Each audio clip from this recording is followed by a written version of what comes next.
It was barely dawn when the first sound shattered the fragile peace of the neighborhood. The kind of sound that claws its way through sleep, ignores walls and pillows, and announces itself like a villain in the opening scene of a horror movie. I remember jolting upright with my heart smacking my ribcage so hard I thought maybe I was having a personal medical emergency. It was no gentle creak of a settling house, no groan of plumbing, not even the boom of a car backfiring. No, this was something far worse.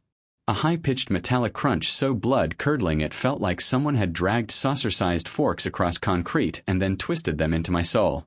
And it was not just once, it was rhythmic. Crunch. Pause. Crunch again. My first thought, irrational but undeniable, was that my house was being torn apart plank by plank. Maybe the roof was crumbling. Maybe an enormous monster had taken up residence on the lawn. As ridiculous as it sounds now, in the fog of 5:30 a.m. anything seems plausible. I stumbled toward the bedroom window half asleep, fumbling with the curtain cord as my pulse thundered. What my eyes revealed was far worse than any monster. There, gleaming under the faint smear of morning sunlight, was Karen, my neighbor. The personification of smug dissatisfaction decked out in a crisp bob haircut and perpetual scowl. She sat square in the driver's seat of her white SUV, an immaculate vehicle that shone like it had rolled straight from a showroom just to terrorize my property. She was not parked. Not really. She was conducting a ritual demolition, reversing and then flooring forward, reversing again, a deliberate back-and-forth motion so purposeful it looked like she was playing tug-of-war with an invisible opponent. Except the opponent wasn't invisible. It was my poor, innocent, newly installed solar-powered driveway lights. With every lurch of her SUV, another one of them succumbed. A fragile little puff of light vanished in a violent crunch. Sparks spat from broken glass. Bent poles flopped sideways, snapping like brittle twigs under a steel shoe. The smell of scorched wiring and dust mingled with the crisp chill of dawn, while my very real blood pressure shot skyward. And here's the part that burns my soul. Karen was calm. Tranquil, really. Her left hand casually rested on the wheel while her right hand lifted an oversized cup of designer coffee to her lips in slow, deliberate sips. One would think she was meditating, performing her morning yoga flow, or savoring cappuccino foam art. Instead, she was orchestrating vehicular destruction so outrageous, so deliberately ridiculous, it almost defied reason. I pressed so hard against the glass my forehead left a mark. Was this happening? A part of me, the optimistic part shredded by reality too many times, wanted to believe it was an accident. Maybe she had slipped gears. Maybe she was panicked and couldn't steer. But no. Karen's face told the entire story. She wore that infamous expression I had come to recognize in mere weeks of living in this cursed neighborhood. A smug, lips-pursed pout that screamed, "I own this street, and your misery is my brunch." And as if stomping my driveway into a discount scrapyard wasn't enough, she caught sight of me standing shirtless at the window. Did she throw up a guilty hand? Offer a shrug of apology? Panic? Of course not. Karen never panicked. She smirked, tilted her chin upward with the commanding air of a monarch bestowing judgment upon a peasant, and then had the nerve, the audacity to shout up at me, "Oops. Guess your little lights shouldn't be in the way of my car." Her words cut through the air like dull knives. Insulting not because they were clever, but because they were so blithe, so dripping in condescension, that reality itself tilted. For a heartbeat, I genuinely doubted I even owned my lights, my driveway, my dignity. In her universe, perhaps it was indeed my fault my poor solar bulbs dared to exist within her turning radius. But in that suspended moment, me slack-jawed with disbelief, Karen sipping her latte like she was broadcasting a self-help podcast from hell, sparks twitching in the air like battlefield smoke, something clicked. Something ugly, primal, and irreversible. This was no petty neighbor dispute. This was declaration of war. I scrambled for a shirt, muttering words my grandmother would not forgive, and dashed down the stairs barefoot. My soles slapped against hardwood as I flung the front door open, the cold morning air slapping me harder still. Outside, in the battlefield formerly known as my driveway, devastation greeted me. Where once 6 neatly aligned solar posts marked a tidy, illuminated path toward civility, now lay carnage.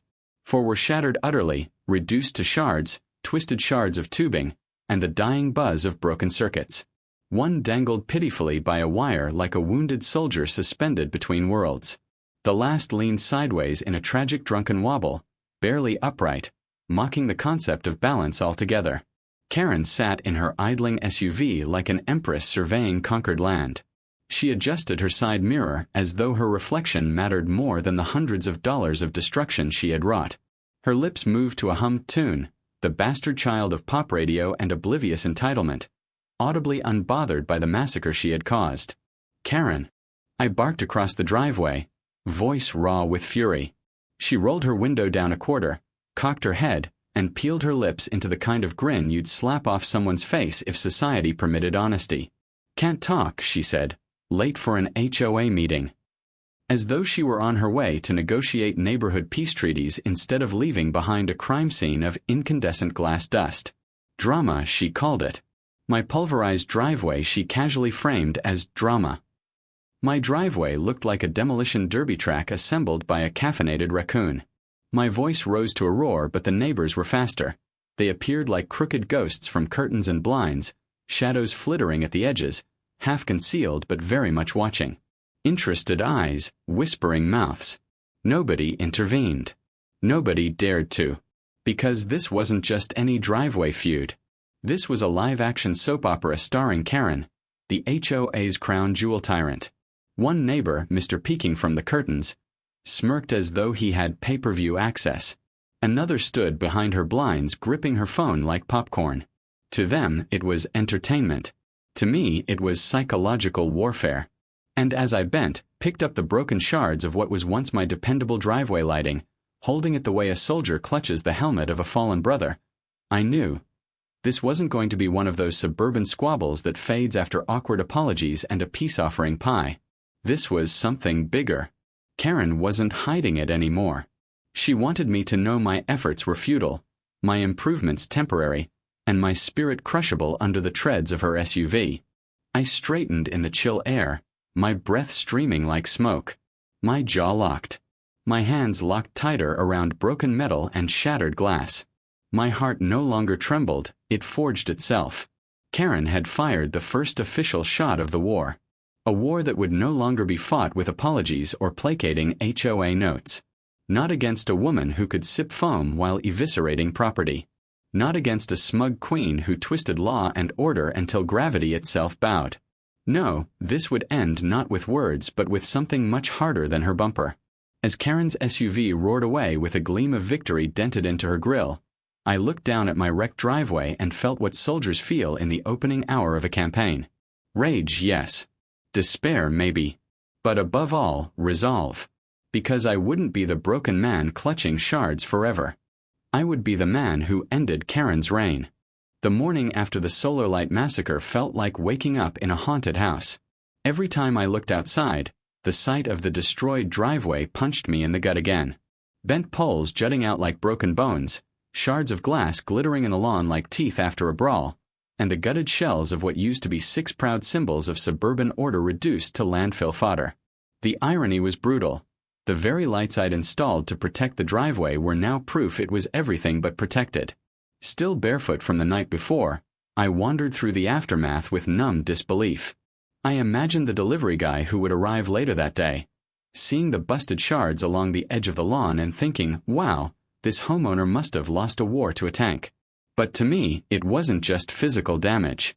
Each destroyed light was a warning, a declaration that Karen didn't see me as a neighbor, not even as a human she had to acknowledge. I was an obstacle on her HOA stage, a punching bag for her daily theatrics.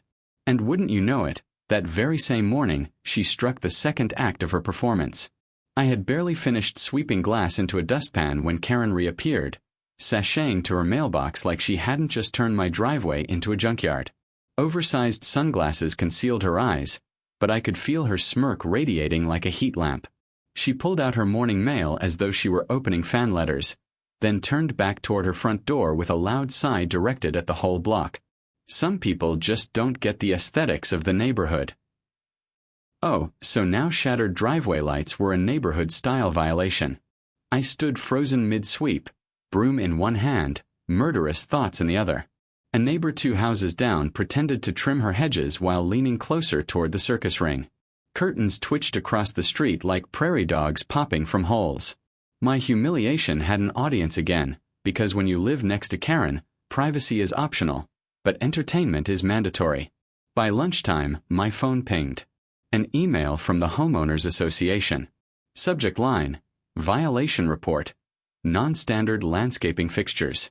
There it was in black and white. Your driveway lights do not conform to HOA guidelines for aesthetic uniformity. Their placement may constitute a hazard to traffic along common paths. Immediate removal is advised. Future non-compliance may result in fines. Hazard to traffic? My driveway. Unless UPS drivers were actively performing Formula One pit maneuvers on my lawn, those lights weren't endangering anyone. But of course, Karen had already rewritten reality. A chorus of bureaucratic jargon now sang backup to her destruction. I knew exactly how it had happened, too. Karen had HOA on speed dial. If she didn't get her way through brute force, she got it through louder complaints, weaponized tears, and threats about community standards. And if you think I'm exaggerating her flair for melodrama, let me introduce Exhibit A, the recording incident. You see, after the first lights were smashed, I decided to take precautions. One evening I perched on the porch with my phone ready. Predictably, Karen's SUV crept back, headlights glowing like the approach of a smug tank. Sure enough, with perfect entitlement, she steered just close enough to accidentally clip one of my newly replaced lights. Crunch. I started recording, narrating dramatically like a war correspondent. And here we are on site, watching the notorious Karen conduct another brazen act of suburban vandalism. Karen's head jerked up when she noticed the camera. Her transformation was instant and Oscar-worthy. Gone was the smug grin. The latte vanished from sight. In its place appeared the victim. Hand to chest, mouth open in a gasp, eyes widening like she just spotted a murderer perched with a rifle. "You're harassing me," she cried, making sure her voice carried up and down the street. "You're making me feel unsafe in my own neighborhood." Unsafe. The woman was barricaded in 2 tons of steel, actively running over my property. But suddenly I was the predator here? The sheer mental gymnastics of it might have earned her first place in the suburban Olympics. Neighbors leaned further over fences, cameras clicking, because why not? It was reality TV, free with a front row seat. Minutes later, as though she truly had 911 on hotkeys, the HOA president waddled into view in slippers and pajamas. He looked like a man dragged out of bed by divine authority. Behind him, Karen flicked invisible tears from her cheek and pointed at me as if I were an intruder who'd broken into the Vatican. "He's targeting me," she wailed. "He's filming me aggressively. These lights are dangerous. Kids could get hurt. Drivers could be blinded. Raccoons are already drawn here." Yes, raccoons. Apparently, my $20 solar globes were now supernatural sirens luring woodland creatures from across county lines. The HOA president nodded along like she was reading scripture. When I tried to show him the very video of her SUV flattening my lights, he waved me off, muttering something about community harmony. Community harmony? My driveway looked like the aftermath of a riot, and somehow I was being scolded for disturbing the peace with plastic solar fixtures. By week 3, the pattern was solidified.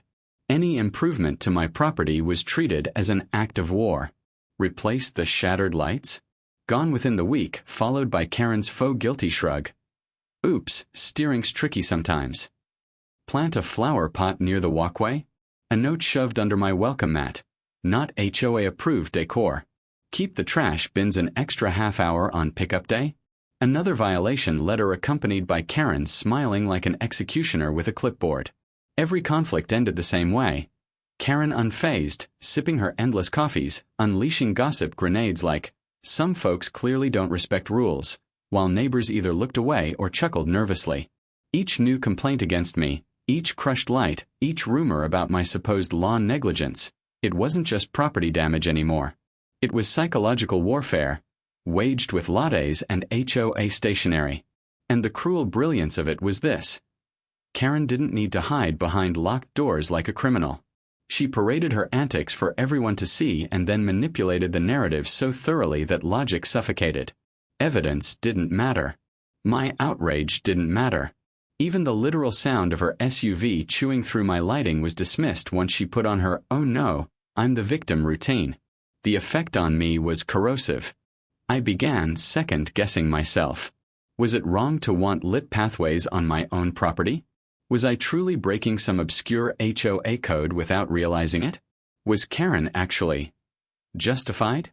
That's how she thrived, gaslighting not only with lies, but with authority. She would break something and then manufacture a rule proving I was the villain for even owning it. Neighbors fueled the torment by staying mute publicly while whispering privately. "You should just let it go," a woman across the street muttered one night. Let it go. My driveway had been turned into a dessert topping for Karen's SUV, and I was supposed to ignore it like spilled sugar? But watching Karen sip her iced latte on the porch, humming tunelessly while sending another HOA text that would somehow blame me for existing, I realized something crucial. I could not win this fight by appealing to fairness. Logic was useless. HOA rules were rubber bands for Karen to stretch until they wrapped around my throat. The battlefield had shifted, and so would I. This wasn't neighborly bickering anymore. This was dictatorship wrapped in smug sunglasses. And unless I countered her with something stronger than words, stronger than proof, stronger even than broken shards of driveway decor, she was going to win. And I wasn't ready to let the Queen of Latte turn me into just another casualty of her HOA empire. The war with Karen had gone far beyond broken solar lights and petty HOA letters. It had become a test of how long I could stand quietly while her SUV roared over both my patience and my property. With every smashed fixture I felt myself shrinking, but then something inside me began to shift. It was no longer panic or humiliation. It was the slow rising burn of someone who decides enough is enough. That night my friend Mark came over. He picked up one of the shattered light casings I had kept on the coffee table and turned it in his hand like it was abstract art. "So this is your new decor, huh?" Symbolizing the fragility of hope and all that. I glared at him. "Karen crushed it again," I said. Mark laughed, but when he saw the tension in my shoulders his grin faded. "Look man," he told me. "She knows you are playing defense and that is why she keeps winning. You keep going to the HOA like they are referees when she is the referee herself. If you want this to stop, you can't just fix it. You have to outsmart her and hit harder than she ever expects." The words sank into me like an anchor. Hit harder. At first it sounded reckless. But then my mind replayed every crunch of glass under her tires, every smug sip from her latte, every fake sob she delivered at HOA meetings that somehow got her sympathy while I got warnings. All at once reckless began to sound necessary. So I sat at the dining table alone late into the night, a notepad open before me, sketches filling the page as if I were laying out blueprints for a war. At first the ideas were jokes, wild fantasies of moats, drawbridges, even laser turrets. But after hours of furious scribbling and erasing, the humor hardened into practicality. Bollards. Steel posts tough enough to laugh in the face of a bumper, disguised as decorative lights that looked tasteful and perfectly within rules. To everyone else, they would be harmless. To Karen, they would be unforgiving walls. The next day I showed Mark. He leaned over the sketch and raised his eyebrows. "Steel bollards with solar caps. You realize this is suburbia, right? You're basically preparing for an invasion." I said one word back. "Exactly." He looked at me, then grinned. Then I'm in. That afternoon turned into research boot camp. We sat side by side diving into guides about concrete mixing, load-bearing calculations, and HOA loopholes that could make the posts bulletproof against legal complaints. By evening we had a list that looked both absurd and brilliant. Heavy steel pipes, bags of cement, gravel, solar caps for disguise, and decorative casings to soften the militant appearance. Spray paint too, so the color would blend into the neighborhood aesthetic. Karen would rant regardless, but this time she would have no angle to twist against me. When the supplies started piling up in the garage, I felt like a soldier stockpiling weapons before a siege. It wasn't revenge anymore. It was survival. Nights became my battleground. I worked under lamps and headlights, digging, hammering, sweat pouring as I carved holes for the reinforcements. My palms blistered, my back screamed, but the rhythm was intoxicating. Each strike of the shovel was a release. Each pipe lowered into its trench was a declaration. Cement churned together with gravel hardened not just into the ground but inside me. Every clang drowned out the sound of Karen's laughter imprinted in my head. This wasn't just construction. This was therapy. Mark kept vigil. He joked now and then about being a lookout, half expecting Karen to come marching with another HOA pamphlet or a bucket of smugness. But she didn't. Perhaps she assumed I was reinstalling another weak line of solar toys. The silence was a gift. By the end of the week, the driveway no longer looked like a victim. It looked like a monument. The posts stood tall, aligned neatly, capped with soft glowing solars that looked decorative to everyone else. To me, they were 10-foot soldiers sunk in cement, a wall disguised as elegance. For the first time since Karen had declared war, I walked my driveway without despair. I walked it with pride. And then the test came. Morning broke, and with my coffee still steaming in hand, I saw Karen's SUV roll down the street in that same rhythm of entitlement. She angled toward the driveway like she always did, her wheel bent lazily, her face already in that smug position. And then the sound came. Not the delicate crunch of shattered glass, but a booming metallic thud followed by a screeching grind. Her SUV jolted, the bumper lifted and slammed back down with a dent blooming like a scar across its immaculate shell. I grinned on the porch. Karen exploded from her car, her face pale for a moment before it flushed cherry red. She kicked at one of the posts, but it didn't so much as tremble. These weren't toys. These were anchors. "What did you do?" she shrieked, as if protecting my own property was somehow criminal. My phone was already in my hand. I recorded calmly. Installed decorative safety fixtures. Fully allowed by HOA. And this time the neighbors weren't on her side. Phones came out. People recorded her sputtering around a vehicle that had just bounced off my new defenses. Some smirked. Some chuckled. For once the laughter wasn't directed at me. It was directed at her. Karen wasn't finished. That much I knew. She was not the kind to admit defeat, not even with steel dents mocking her pride. She would come back with theatrics, with more complaints, with more drama than ever before. But for once the battlefield had changed. For once it wasn't me replacing broken lights and sweeping glass. For once it wasn't me standing ashamed in front of peeking neighbors. This time it was Karen who had smashed headfirst into something immovable. This time it was her pride that was left shattered on the asphalt. And standing on my porch with my coffee warming my hands, I smiled knowing this fight was no longer one-sided. I had drawn a line and poured it in cement. I had buried it deeper than any trick she could pull. And she had just found out the hard way that my driveway didn't break anymore. The dent in Karen's pristine SUV should have been enough to humble her, but Karen was not wired for humility. Instead of acknowledging defeat, she doubled down as if her ego had airbags that inflated instantly after every crash. Soon after the bollards had proven indestructible, she launched a new campaign of torment. Every morning another false complaint filtered from her porch to the HOA office. My lawn mower was too loud. Delivery vans idled too long in front of my house. My dog apparently barked in a way that endangered mental health. Each petty claim arrived like a paper cut designed to bleed patience. I used to crumble under this nonsense, but now something inside me had changed. Where before her complaints rattled me, now they only hardened me further. The stunt that finally tipped the scale came one evening when I returned home to find the lawn littered with garbage that had been torn open and scattered. Banana peels, coffee grounds, scraps of paper smeared across my carefully cut grass. I looked up, and of course Karen was already on her porch sipping wine with performative innocence, her voice carrying across as she muttered that some people simply attract filth. It was psychological warfare, calculated but slippery, always just beyond the reach of definitive proof. She never left fingerprints, never gave anyone the satisfaction of catching her in the act. It was Karen's true art. But the real escalation came with false police calls. One night I had flashing lights outside because Karen told officers I was blocking the road with my truck, though it was parked properly in my own driveway. Another night she claimed I had threatened her during a conversation we never had. The final insult was when she told police I had damaged her fence, pointing at a panel perfectly straight like it had been bolted yesterday. Every time I explained, every time I proved my innocence. Still the weight of constant harassment was heavy. She wanted me broken, she wanted me furious, because then she could claim the moral high ground.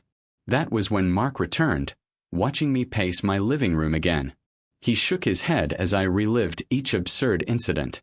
Man, this isn't just neighbor trouble anymore. She knows you won't push back far enough. That is why she is fearless. If you want to change this war, you have to make a move she never saw coming. At first I hesitated. Escalation meant risk. But then I remembered the blank stares at every HOA meeting, the smug nod she earned from the president, the way the neighbors whispered I should just let it go while my yard looked like ground zero. And I realized Mark was right. The bollards had been defense. I had won a round. But victory would only be real if I went on offense. That night I started planning again. What could truly humiliate her in a way she could not twist into victimhood? What trap could I design to expose her entitlement in plain sight? And then it came to me out of the very habit that defined her. Karen always parked her SUV partially over my property line. She claimed it was communal space. She claimed her own driveway was too tight. No matter how many times I asked her not to, she ignored it because she believed she owned the whole block. That arrogance would be her undoing. So I began collecting supplies quietly like a man preparing for a heist. Wooden posts, chain link panels, heavy hinges, padlocks, and bright signs that clarified the legality of it all. My plan was simple. If she wanted to park her SUV across my property, then fine. I would let her. But once she left her precious machine there, I would give it the privilege of staying much longer than she intended. By the time she came back, her SUV would be fenced in like a captured beast, not violated but not going anywhere unless I allowed it. Those nights of preparation were absurd and exhilarating. Mark helped measure and assemble frames, the two of us laughing at how ridiculous it felt to be preparing a suburban trap like generals plotting a siege. But underneath the humor sat real anger. Karen had pushed too far. This was not just silly payback. This was symbolic. A reversal. The bully would be trapped in her own arrogance. The morning of the trap came heavy with clouds. The whole block felt hushed, like even the sky expected drama. I paced inside sipping my coffee. Window cracked as I waited for the familiar hum of Karen's SUV. Right on schedule, her car rolled around the corner, music spilling from her windows. She pulled in at the same arrogant angle, the rear tires biting deep into my property line. She adjusted her sunglasses and strolled away without even looking at me. The moment the coast was clear, I acted. Mark was already there, tools in hand. We worked in silence and precision, hammering posts and swinging panels around the SUV with fluid rhythm, driven by adrenaline and months of pent-up spite. Within minutes, 3 sides were locked tight, the garage wall forming the fourth. A swift clang of the padlock shut the gate and it was done. Karen's SUV, her chariot, her prized instrument of destruction, caged in steel for the whole neighborhood to witness. An hour later she returned, phone in hand, bellowing into it about HOA meeting schedules as though she were president of the planet. She reached her driveway and stopped cold. For a moment her face did not process what she was seeing. Then the color flooded her cheeks in a deep crimson I had never seen before. She ran to the fence, rattling it like a caged animal, screaming that this was illegal. I stepped onto the porch holding my coffee. Calm as the morning breeze, I said, "Since your car is parked on my property without permission, I decided to keep it safe until we can talk about boundaries." Mark burst into laughter beside me. Karen spun around wide-eyed, her mouth opening and closing like a fish gasping for water. What followed was a meltdown legendary enough to echo across backyards for years. Karen screamed about suing me, calling the police, having the HOA fine me into oblivion. She accused me of imprisonment of her vehicle. She demanded I unlock the cage immediately. By then the neighbors had gathered in growing numbers, phones out recording every second. Snickers turned to chuckles, chuckles turned to outright laughter. One voice in the crowd yelled, Looks like Karen is the one fenced in now. Laughter rippled through the whole street. When the police arrived, lights flashing, Karen's theatrics redoubled. She ran to them with sobs, pointing at me as though I were a deranged felon holding her hostage. But when the officers inspected the property and reviewed my deeds, security footage, and HOA rules, the truth was undeniable. My fence was on my land. Her car was trespassing. She had no ground left to stand on. One officer smirked openly when he told her she was free to find a tow truck, but there was nothing illegal about what I had done. Karen's face twisted in outrage, spit-flecked as she shouted that this was harassment, injustice, and community endangerment. But the crowd only laughed louder. For the first time ever, the performance was not hers to control. She had become the spectacle of her own downfall. By the time she called a tow truck, she had been pacing for hours inside her improvised cage. Her reign of intimidation dissolved into mockery. Neighbors who had been silent for years now clapped and recorded freely. Videos would soon flood the community, spreading faster than her lies ever had. And I simply sat back on the porch, coffee steaming, watching Karen stew in the humiliation she had finally earned. The steel bollards had been the first stand. The cage was the second. And with the whole block laughing at her spectacle, I knew this war was officially tilting in my favor. For the first time since moving into this neighborhood, the air around my house felt lighter. No more whispers about compliance or warnings. No more helplessness. Karen had been unmasked, fenced in by her own arrogance, and shown to the neighborhood for what she truly was. But I also knew this would not be the end. Karen never swallowed defeat without choking on it. That glint in her eyes as she finally slunk away told me she was already plotting her next strike. The war was not yet over. It had only entered its most dangerous stage. The morning after Karen's SUV sat trapped behind the fence felt like victory wrapped in sunshine. The neighborhood had changed overnight. Instead of whispers about my supposed rule-breaking, there were chuckles and applause every time Karen stepped outside. Her meltdown had spread through phones and group chats faster than any rumor she had ever created. She had always ruled with intimidation, but fear only works until people see the tyrant stumble. And Karen had stumbled face first into a wall of humiliation she could not rewrite. But predictably, she did not take it quietly. The very next day, she arrived at my porch with 2 police officers by her side, fake tears dripping as she claimed emotional distress and harassment. She gestured dramatically at my fence like it was a fortress of evil imprisoning her. I stayed calm, handing the officers property deeds, HOA bylaws, and footage of her repeated trespassing. Her story cracked instantly. The officers looked unimpressed, warning her to stay off my property and reminding her that her SUV had been in violation. They left, but not before I saw the look she shot at me over her shoulder. A look that promised escalation. And escalate she did. Noise complaints multiplied. Every sound in my home apparently ripped apart community serenity. The bark of my dog, the whir of my lawn mower, the sound of a delivery truck idling for 2 minutes. Each one became a new grievance for the HOA to forward to me. Then came garbage again. Trash tipped over my lawn while she muttered loudly about cleanliness. It was always just out of reach of absolute proof, always making me look unreasonable for complaining. The final straw was when she returned one night in a dark hoodie, creeping near the fence with bolt cutters in her hand. She muttered curses under her breath, sweating in desperation as she cut at the chain link like a thief. My new security lights blazed on like stage lights. My cameras buzzed alive. I stepped out onto the porch phone already recording. When her eyes met mine, she froze in panic. Then immediately she spun her story, claiming she was carrying tools for a craft project or helping out the HOA signage team. None of it mattered. Her voice cracked when the police arrived again, called with my footage already uploading to the cloud. This time they did not waste any time. They issued her a citation on the spot for trespassing and attempted property damage. The neighborhood stayed awake watching from windows, recording as the queen of the block was escorted back to her porch like a child caught red-handed. By now her SUV had become infamous. Trapped once, dented once, mocked endlessly in memes and group texts.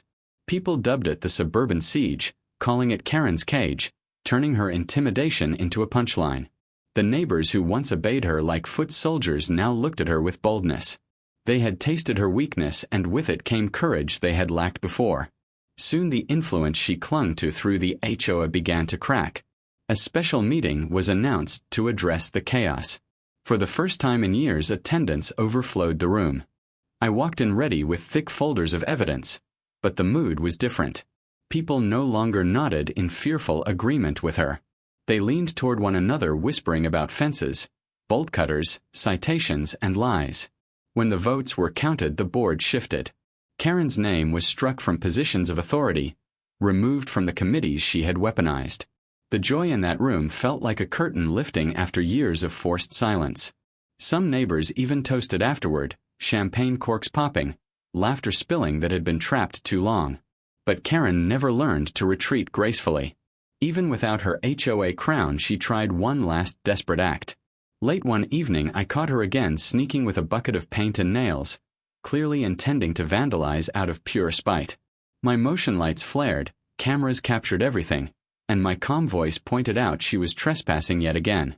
She broke down into shrieking claims that she was delivering materials for community beautification. The police who arrived this time were tired of her theatrics. They warned her openly that another action would end with charges she could not erase. For the first time she seemed smaller, shrunken on her porch, seething but powerless. The weeks that followed were quiet but electric. The neighborhood was lighter. Conversations suddenly shifted from gossip about fines and violations to laughter about Karen's downfall. People who had once stood aside began speaking freely. The HOA, embarrassed by their years of shielding her, began revising rules for fairness. The president himself, once her lapdog, handed me a clumsy apology that sounded like chewing gristle but at least proved the tides had turned. And then came the poetic justice. The board voted to install permanent steel bollards along the shared paths and driveway areas, citing safety reasons. They named them ironically Karen's barriers. A sign was erected in dedication to respecting boundaries. Every time Karen drove past, her knuckles whitened on the wheel. She could not escape the reminder. The very symbol of her arrogance had turned into a permanent monument to her defeat. Standing on my porch at dusk, the lights glowing from my own unbreakable posts, I thought back to the simple beginning.